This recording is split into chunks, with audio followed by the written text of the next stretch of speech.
Welcome back, pro wrestling fans. Welcome back, IWC. It's me. It's me.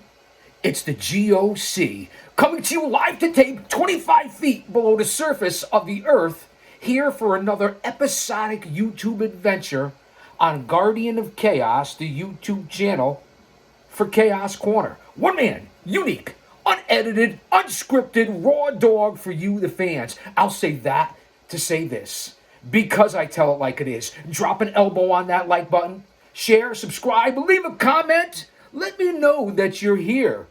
Shout out to my mods for holding it down, keeping it real, and maintaining. And that would be the OTS Tribal Queen and my brother from another mother, Austin Nance. Fans, we have a special episode here today, this weekend. And it's a tribute to Jim Cornette.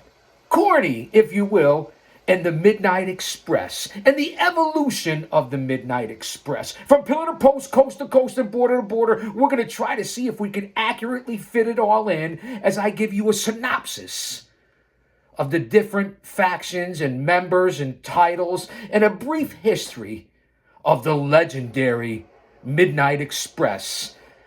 Now, Jim, Corny, if you will, Mr. Cornette, you know that we've been on the same events together. I've been honored and privileged and blessed to have you let me pick your brain. I'll never forget it. You were always a gentleman. No small town bird lawyer. You were Jim Cornette, the man to me, and I'll never forget it. I'm humbled because of that, Mr. Cornette. And this is for you, Brian Last, your one entertaining son of a bitch. And of course, your artist, Travis Heckle. So I appreciate the Cornette experience, the drive-through, all the clips, the omnibus. So let's get into it. I'm going to jump off all the other social media platforms. Meet me back here on Guardian of Chaos, the YouTube channel. And don't forget to follow me over on Twitter, a.k.a. X, at Big Daddy GOC. And the GOC stands for the Guardian of Chaos. My over 50 years as a fan, a researcher, a scout, an agent, a producer, a smark, a mark. That's right, I said a mark. And my over 3 decades as a pro wrestling manager who took the fucking bumps, who came out 2 and 3 times a night with my squads, my stable, under my tutelage. So let's not forget that. I don't deserve anything, but I've certainly earned it, because this isn't a fucking podcast. This is a show. Over 5,000 videos, over 1 million total views. Navigate the playlist as I wrap the chains around the GOC. They don't call me the Guardian of Chaos for nothing. Remember what I did. A job that none of you would want to do. Guarding, counseling, protecting, physically getting in between society's worst. The people that you're afraid of, that you wouldn't even want to be around. I walked among them with respect. Remember that. In order to get respect, you have to start with respecting yourself. Once you do that, you open other people's minds to respecting you. Because there's 3 types of people in this world. Those who don't know what happened, those who wonder what happened, and people like the GOC that make things happen. So again, I'm honored to be trying to do this show and this brief rundown of a tag team. And we'll go through the different combinations that's on my Mount Rushmore of tag teams. And a manager in Jim Cornette who's on my Mount Rushmore of managers. And again, I've had the opportunity at least a half dozen times, maybe better, to be in the same locker rooms, the same venues, the same arenas, the same shows as Cornette himself. I'll never forget at Slam Jam 99 at the Westchester County Civic Center, where it was the Pitbulls and Public Enemy. And Cornette was managing that night, of all people, the Pitbulls. We were sitting in the upper deck, Westchester County Civic Center, beautiful arena. And to be able to listen to Jim and allow him to allow me to ask him questions. I'll never forget it. That's how you listen and learn. Shut your mouth and let Cornette tell you what it's all about. And even some jokes. Again, to me, I don't care about his political views, what he thinks about sex, what he thinks about this, that, the other, his sister's ass, his uncle, his cousin, is that Louisville, Brian Last. I don't care what he thinks about that. I care how he treated me. And you see, we're interrupted and I have heat. Austin, can you control this mechanical AI bitch? And no disrespect, man. What I say, kayfabe. Alexa, play tropical beach sounds. What do you guys think about that? So we can get our groove on here. Maybe ride the wave? What do you think, man? Corny, are you listening? I want your feedback, man. You can say whatever you want. You're not going to hurt my feelings. Here we go. Sit back and relax, as I said. Grab a snack, grab a beverage. We'll see how long we go, a half an hour, maybe 45 minutes. We'll definitely keep it under an hour. And homage to the Jim Cornette Drive-Thru Podcast. As I said before, we were so rudely interrupted. There's nothing like a Cornette podcast, whether it be the clips, the specials, the omnibus. I can't get enough of the omnibus programs. Covering back your calendar, whether it be from World Class, Mid-South, and then hopefully we'll get on into JCP, WCW. Even when you were in the WWE, I could listen to those endlessly. The Montreal Screwjob, the 87 and 88 and 88 and 89 years of WCW, your travels in World Class Mid-South where you got your start as a photographer and then as a manager. I don't think I've missed too many, Corny. And I'm not sucking anybody's balls either. I'm not glazing anybody. No offense, man. When I say lighten up, all you geeks and goons and neckbeards and virgins and mouth breathers, go out and touch a pair of tits, man. Act like you've gotten some before. Now, Corny, you and I are about the same age, too. Here we go. A brief synopsis in history of the Midnight Express. No, not the movie. I wasn't that impressed with the movie. It all started in 1980. Now, in 1980, I'm just graduating high school, getting ready to go into a higher institute of learning in college. That's right here in the shadows of Titan Towers. So I want to say I'm 17 in 1980. I am the over 50, over 60 demo god. I am the old man brand. Let that sink in. That's 61 years old. That's right, I'm going to admit it. I think Corny's 62 or 63. You might have me by a couple years, Corny. 1980 was the start and the formation of the Midnight Express and Southeast Championship Wrestling. And it was with Dennis Condrey and Randy Rose, who went on to be Ravishing Randy Rose. That was the start of the Midnight Express as we know it here in the last 40 years. We'll say from the golden era on up to current present day in 2025, where you realize that Jim Cornette is perhaps the number one fucking podcast, the number one listen in all of the universe, the planet, here certainly on planet Earth. And it really is entertaining. He knows what the fuck he's talking about. The way I was raised and grew up, we're from the same era. Old school tradition, respect, honor, honoring kayfabe, the whole 9 yards. You guys get it. So I'm glad that you're here. Much love and respect. Surround yourself with like-minded people. Stay mentally, emotionally, physically, and spiritually fit, because if he's for us, no one can be against us. And it's all because of our Lord and Savior, Jesus Christ, that we're here. So I don't want to get off on any soapboxes or push my personal agenda, although it's my channel. If you don't like it, you can change it. I'll try to keep the cussing at a minimum. So 1980, Southeast Championship Wrestling, Dennis Condrey, Randy Rose, the inception of the Midnight Express. And I'm going to jump all over here and give you dates and names and different awards, maybe some feuds I'll break down. I'm not going to get down to specifics. I just want you to catch the timeline. Hopefully my information is accurate, because it took me a little bit of time, plus what I know, what I have on tape down here at the Vault of Chaos Chronicles, what I know being in his company personally. Again, I'm not acting like he was my best friend or anything like that. We were in each other's company and had a chance to talk. Okay, we might have even split a meal backstage or something like that. And here's another thing that Mr. Cornette, James Jimmy Corny, if you will, we are both in the New England Pro Wrestling Hall of Fame. I was inducted into the class of 2019, and I believe Jim Cornette might have been inducted into the class of 2014 New England Pro Wrestling Hall of Fame. So we also have that in common. Who knew? The biggest, baddest, roughest, rowdiest, loudest manager in the independent pro wrestling scene for over 20 years, yours truly. And then, of course, one of the best of all time in Jim Cornette. Similar paths? Yeah, he was up here. I was down here. But we both could certainly kick ass. And again, go back to the description and see what I did for a living. To see what I'm all about.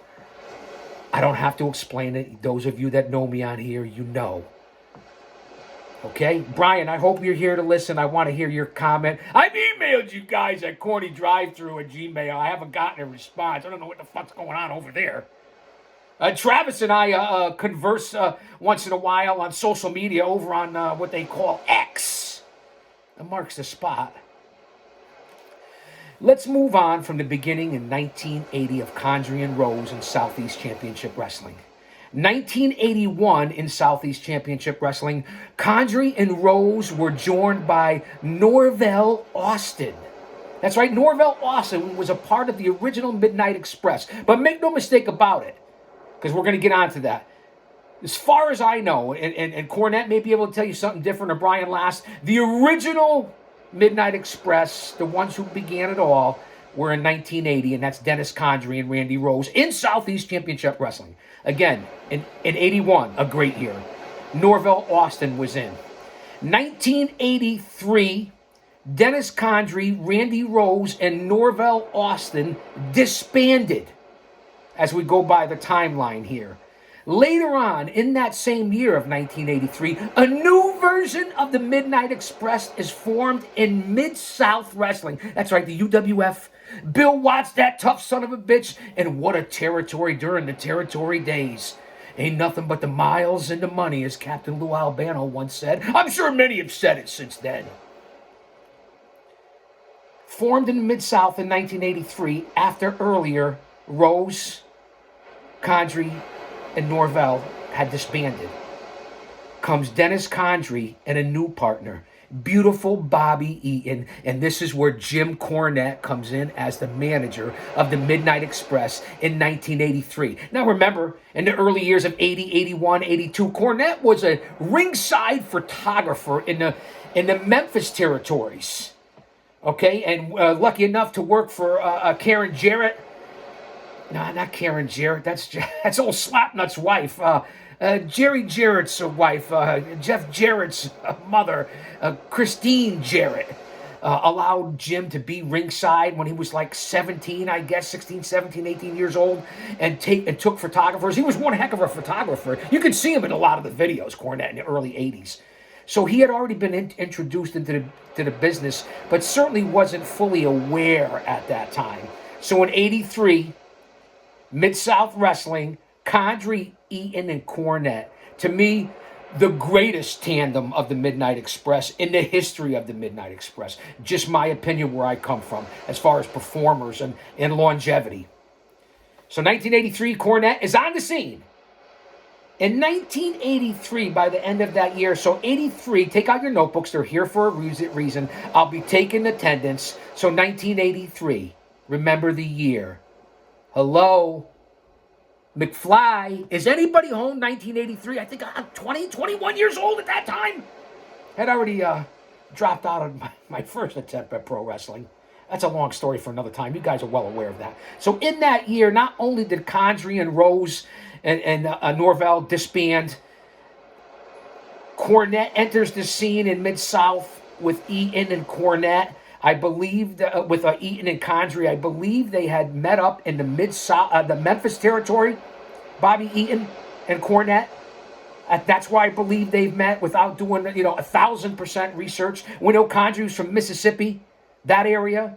Also lived in Tennessee, if I'm not mistaken. I want to get these factually correct. If you're in there, Brian, if you're listening, Corny, if you're listening, correct me. Anyone who's listening. I'm trying to keep this close to the vest. So again, later on in 83, the Midnight Express leaves the Mid-South, not permanently, temporarily, part-time, to go to World Class Championship Wrestling in Dallas.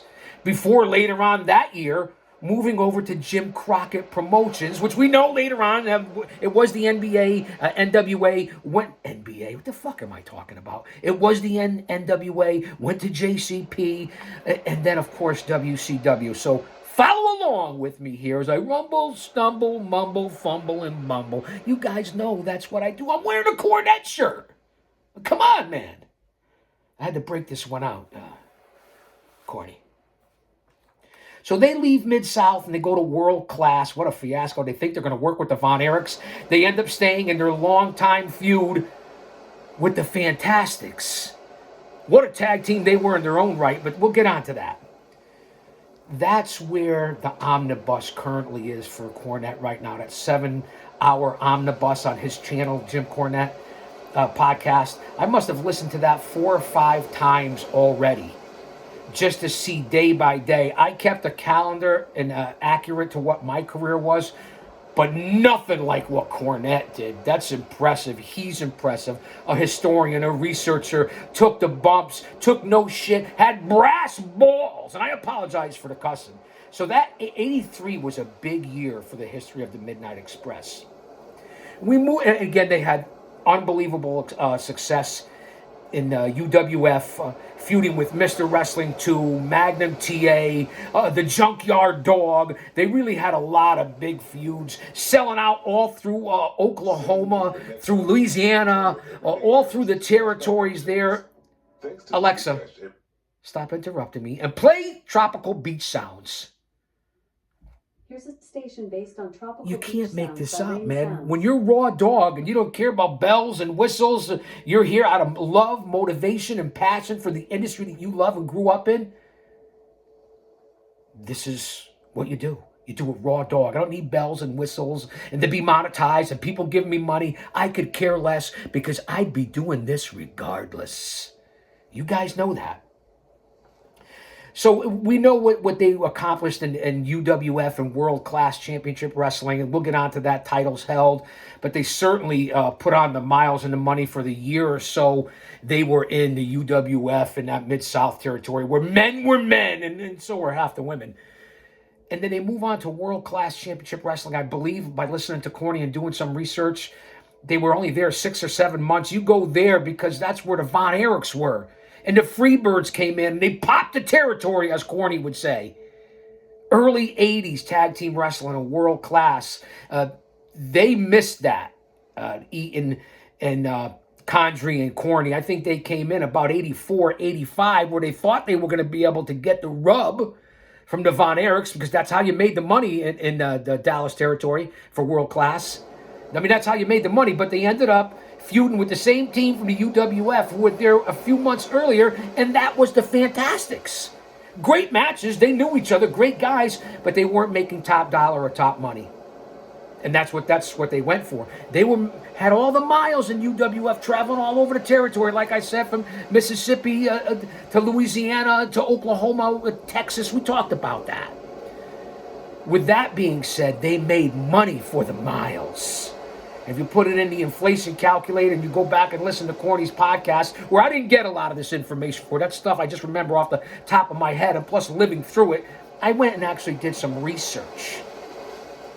So again, they were still being sub-booked by Watts out to the UWF territory. But remember the whole reasoning for going to World Class. And they even kicked off Dusty and Flair and Jim Crockett Promotions, who had just recently bought out the NWA. They just recently blew them off and said, we're not ready to come out there yet. We don't want to screw over Bill Watts. And like Cornette had said, 2 or 3 years into his career here in the business, the industry, if you will, he's already starting heat between Crockett and Watts, and you don't want to piss off Bill Watts.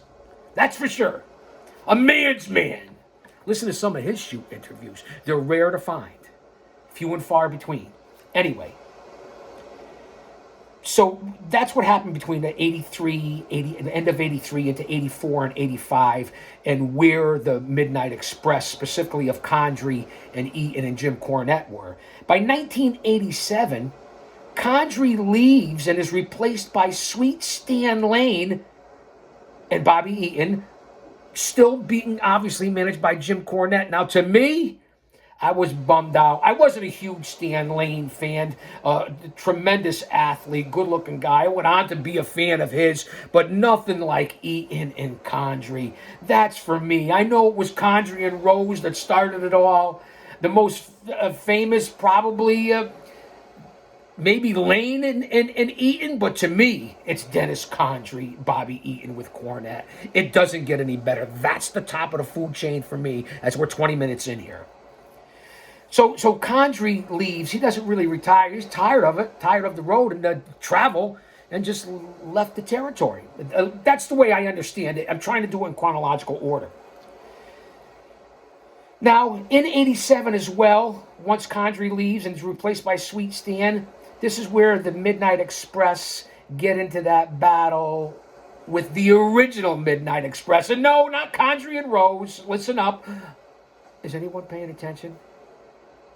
Bueller?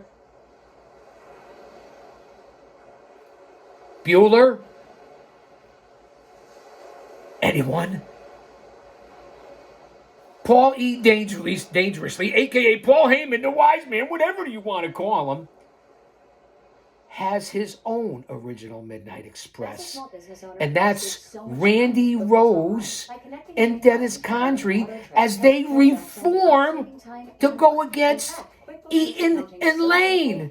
So that whole storyline of Dangerously getting Condrey and Rose back together, and of course going against Eaton and Lane, and the infamous cell phone when they first came out in 87, he cracked it along Cornette's head, who's wearing that white jacket, that white suit, and the blood gushes on national TV.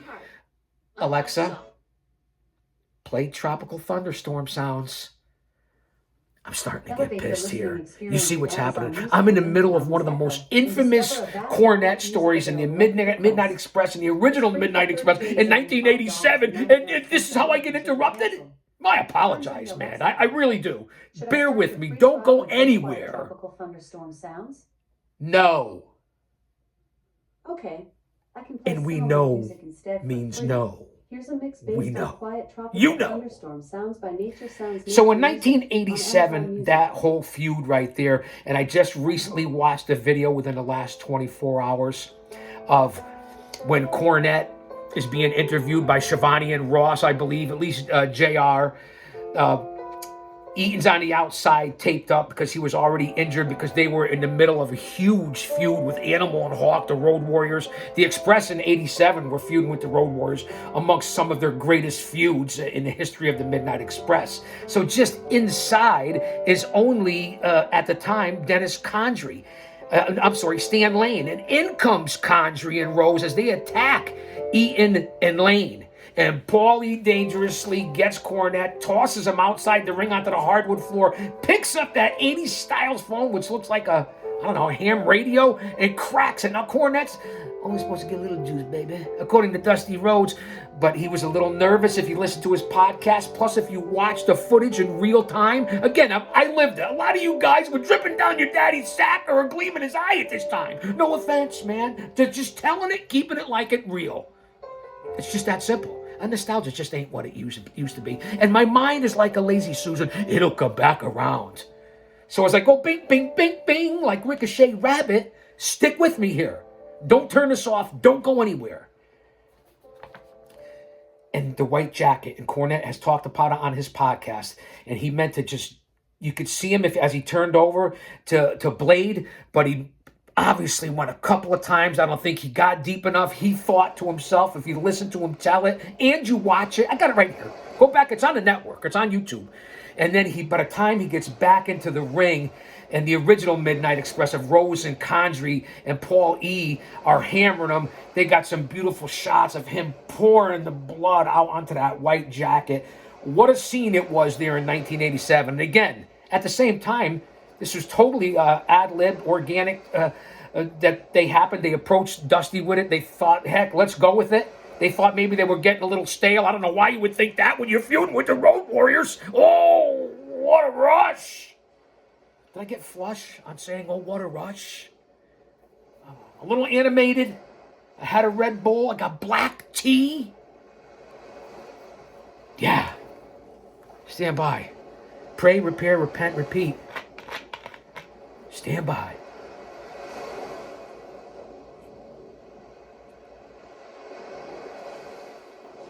Thanks for hanging with me here on Guardian of Chaos, the show on the YouTube channel. Big shout out to my brothers out there in the IWC, in the space, who have their own shows. Subscribe to their channels. Whether it be my brother, Hooligram, that's right, I said the Hooligram, or Big O, Otis Gaming, Scripps Wrestling Federation, Funny Rob, baby, boom! My man Future. Then, of course, there's the Midmo Smart. He's decoding kayfabe somewhere.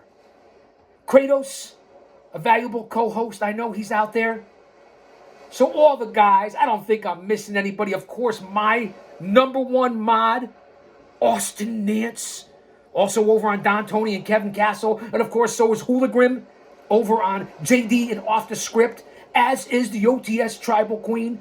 Holding it down, as is Otis. We're all over on Off the Script with JD, his partners, the Solid Monster, and the Chi-Town Smark. I also want to acknowledge my boys over at the Wrestling Council, and that would be Comic Book Bob, Hollywood, and here's Johnny, and don't forget, the most professional, the historian, the professor, Rick Del Santo, over at the Rick Del Santo Show.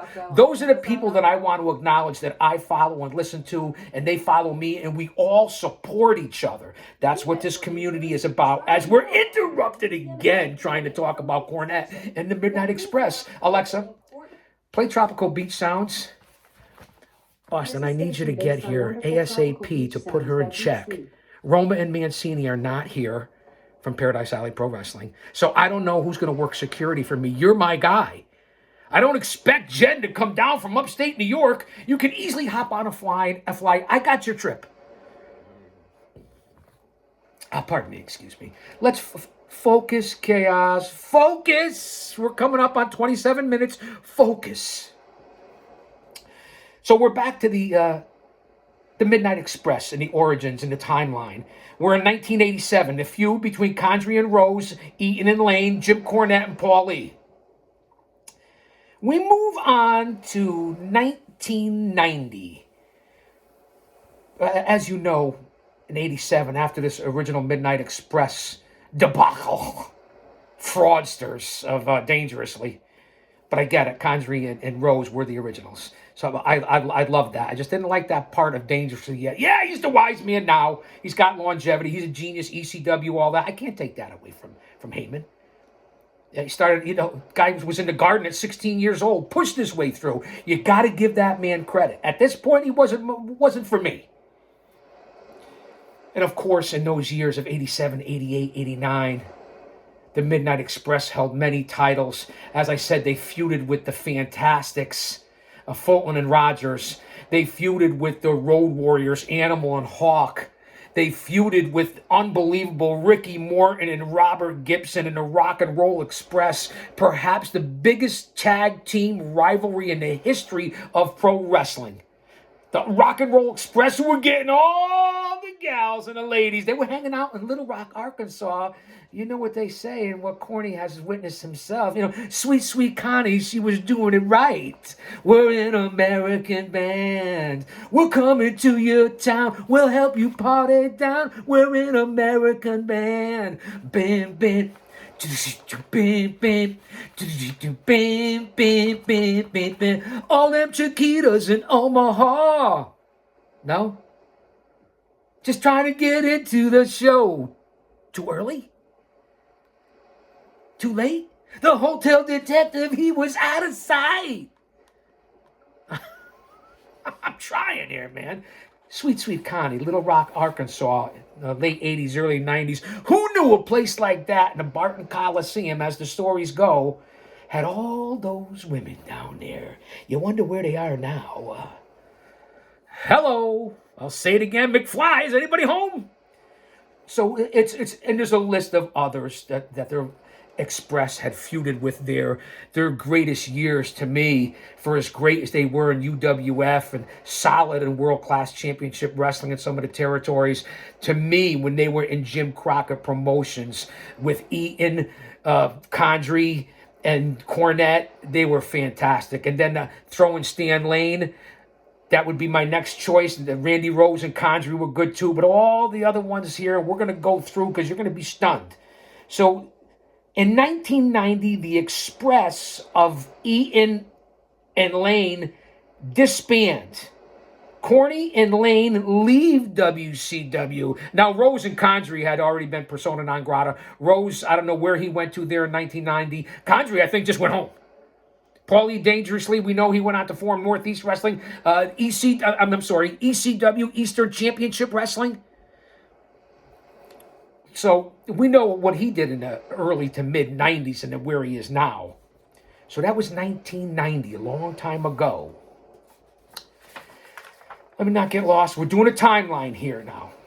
In 1998, because we're going to jump. So between 1990, you guys know all the history because Cornette did go back to WCW. I just want to make sure that I get everything in order here because I'm jumping all over the place on titles they held, the different groups, how many different members.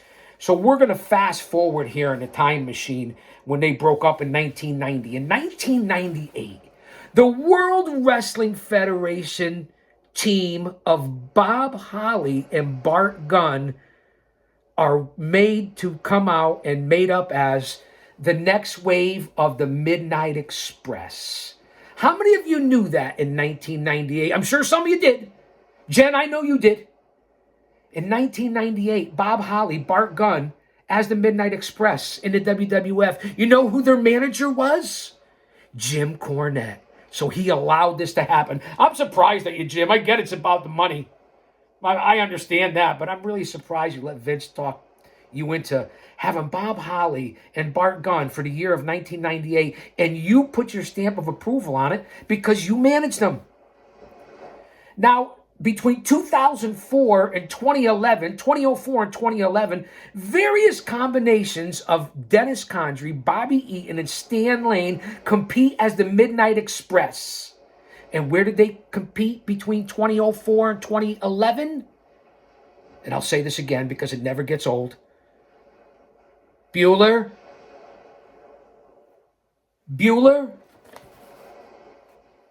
Anyone? The independent circuit. The independents is where Jim Cornette was at one time, as well as Condrey, Lane, and Eaton. As I always say, the independents are like the territories. Okay? It's the backbone of this fucking industry. Let me get you up here, Cornette, because this is I buy them a little big in case I put on a few LBs or grow a little larger, or they shrink, but I've found that this is great material. So I could put the stamp of approval on the Cornette gear and wear. They were in the indies, the backbone of this industry, the backbone of this fucking business. I continue to tell you fans all the time, as we talk about ticket prices, the insane ticket prices for AEW, their pay-per-views, even their house shows, and how about the World Wrestling Federation bragging about receipts and sales and live attendance and most money made and biggest pay-per-views, the best ever in history every time out.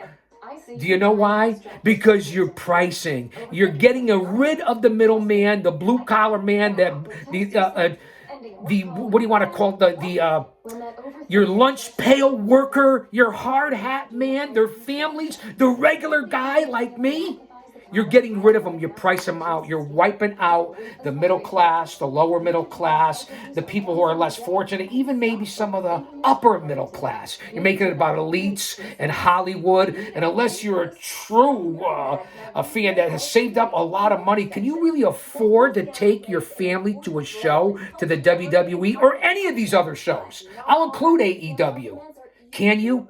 As you think about that and what they're doing and how they're bragging and making you look like fools and pricing you out, not even a casual can afford it. Listen to what I'm saying. Alexa, play Tropical Thunderstorm sounds. Which is your favorite, thunderstorm or beach? This is how I do it here. 2 cameras, an Alexa Echo, or whatever you want to call it. Now that I call their name, she's going to ask me what I want. This is how we do it here. Old school Raw Dog, presenting the face to the product and making it relatable. You'll see it on the other videos. My 30-year in-ring career, most of it's here on the channel. I've done over 500 shows of Chaos Corner. Go to my shorts, you'll see my entire family. I'm not hard to find. Let me get back onto what I'm talking about here. This ain't about me. But when I get interrupted and you realize, this guy is doing it Raw Dog, this, that, no green screen or music or intro or clever graphics. I don't give a fuck about any of that.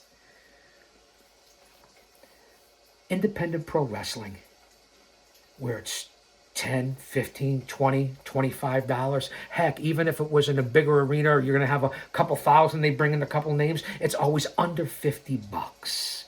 And the average ticket price is about $20. You could bring a family of 4 or 5 people under $100. And for a couple hundred less, you can get snacks, beverages, merch, and your tickets, and have access to the talent and the stars, where 40 to 50% of them are heading to the WWF, AEW, or some other major organization in the independent scene. It's just that simple. An experience for your kids of a lifetime. So don't be fooled by all the propaganda out there in anything. Whether it's politics, race, crime, whatever the fuck you guys want to talk about. And again, I apologize for the cussing, but also it applies in this business and the entertainment industry in general. So let's not get high and mighty on yourself. 24 to 2011. How about that? 2004. I'm going to go forward to go back and back to go forward here in the time machine. 1980 to 2011. Here are the members. Now 80 to 90, that's 10 years. 90 to 10, that's 20 years. So over 20 years of the Jim Cornette, we'll say Jim Cornette as their manager, although you're going to see here.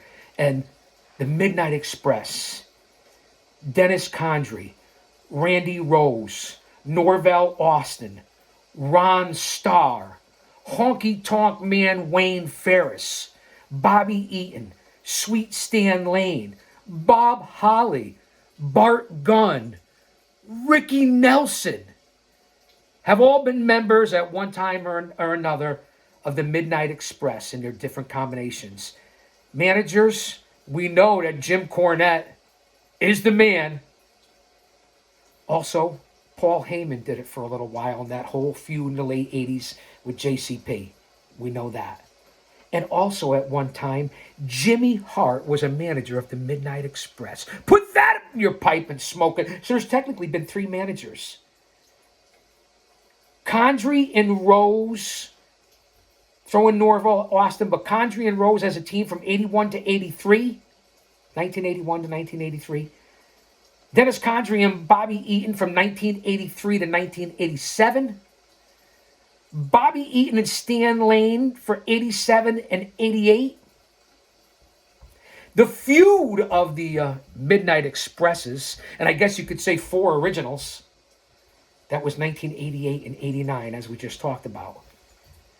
The Midnight Express were in WCW just for 2 years, 89 and 90. Bart Gunn and Bob Holly in 98 in the WWF. The Midnight Express reunited, you could say, in the Indies from 2004 to 2011. Different stats and numbers that we're all going to put together that I want to throw out to you here as we're coming up in almost 40 minutes on a tribute to the Midnight Express and their brief history that I came up with. Let me throw out some more numbers here. I'm going to throw out the different members, what years. Dennis Condrey, original member of the Midnight Express from 1980 to 1989, and then from 24 to 2011. 17 years as a member of the Midnight Express. Beautiful Bobby Eaton, perhaps the best member ever in this group. 1983 to 1990, and then 2002 to 2011. 18 years as a member of the Midnight Express. And then, of course, Stan Lane. 87 to 90. I know I said 88 and 90. It's 1987 and 1990 upon further review. And then 2005 to 2010. 10 years in the Midnight Express. We can't forget about one of the originals, or third member in, Norvell Austin, from 81 to 83, and then again in 2004. 4 years as a member of the Midnight Express. Also, Ricky Nelson. A lot of you don't know that, and that because that was on the independent scene. From 2002 to 2005, for 4 years, Ricky Nelson was a member of the Midnight Express. Then we go to guys that had a year or so, briefly, small smidgens appearances. Ron Starr, 1983. The Honky Tonk Man, Wayne Ferris, in 1983. Obviously substituting for either Condrey or Rose, probably Norvell Austin. And then, of course, in 98, horrifically, Bart Gunn and Bob Holly for the year of 98, but with Cornette. Let's remember that. From 87 to 89, Paul E. Dangerous, the wise man, Paul Heyman, back then, Paul E. Dangerously, for 3 years had that run with Rose and Condrey as the original Midnight Express. And then, of course, from 1983 to 1990, and in 1998, and from 2004 to 2010 in the Indies, for 16 years, the manager of the Midnight Express, James E. Cornette. I think I'm going to call somebody's mama. So if we look at it, Bobby Eaton, 18 years as a member of the Midnight Express, is number one as far as longevity and time. Dennis Condrey, number 2 at 17 years. Stan Lane at number 3, 10 years. And Randy Rose at 4, coming in 4th at 9 years. And then, of course, Norvell Austin in the beginning for 4 years. And Ricky Nelson near the end in the Indies for 4 years. And Jim Cornette, 16 years. To break down the longevity of the 20-plus year era of the Midnight Express. Again, on my Mount Rushmore. You talk about Hanson and Brody. You talk about the Road Warriors. You talk about a lot of different teams. The Hart Foundation, the Steiners, Demolition, Warlord, Barbarian. I've done reviews here. Go back and check it out on the show, the previous videos. You will not regret it. Only original content moving forward. And YouTube, this is for you for stepping on my throat. Right. That's why I'll listen to Cornette and do my own original content, or my brothers that I already mentioned. It's just that simple. We move on here with the tribute, the synopsis, the biography, if you will. Well, I think semi-accurate. I'm going to say I'm 90% accurate, 85%. And I'm skipping over a lot. But I couldn't do the whole career with all the guys and be on here for under an hour and have you guys with the brain of a dehydrated BB try to consume it. I mean, no offense, not my fans, not my subscribers, not the people that come to watch me. At one time, over 65,000 viewers a week on this channel. Remember that. Here we go, and we'll throw out some awards, different things. We've covered a lot of different things on here. When I say things, I'm talking about numbers. I'm talking about statistics. We can't forget the feuds with the Fantastics. It was Feud of the Year in 1988. Also with the Rock and Roll Express. Unbelievable with Ricky and Robert. Again, nothing like it. Their feuds with the Road Warriors. I just want to throw them out here. The Freebirds. I mean, it goes on and on of the teams they went up against. Think about it. They couldn't go up against some of the greatest. We were lucky we got the Road Warriors because and the Midnights, because the Midnights were heels. Back then, when we kept each other separate, kayfabe was still had some semblance of order. Everybody knew their place. Just like when you come here, you're better off when you walk out of here than when you fucking walked in. So you can hold a conversation. The next time you're at a venue, an event, a show, doing a podcast, starting your own channel, at a restaurant, a pub, a tavern, a bar, the water cooler. So you can carry on a conversation.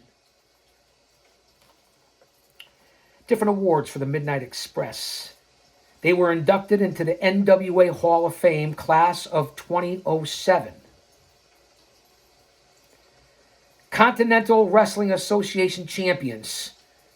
That was Norvell Austin and Dennis Contry. They held that belt once. The NWA Southeastern Championship Wrestling Tag Team champions. Also, Norvell Austin, who teamed with Randy Rose. They held that belt one time.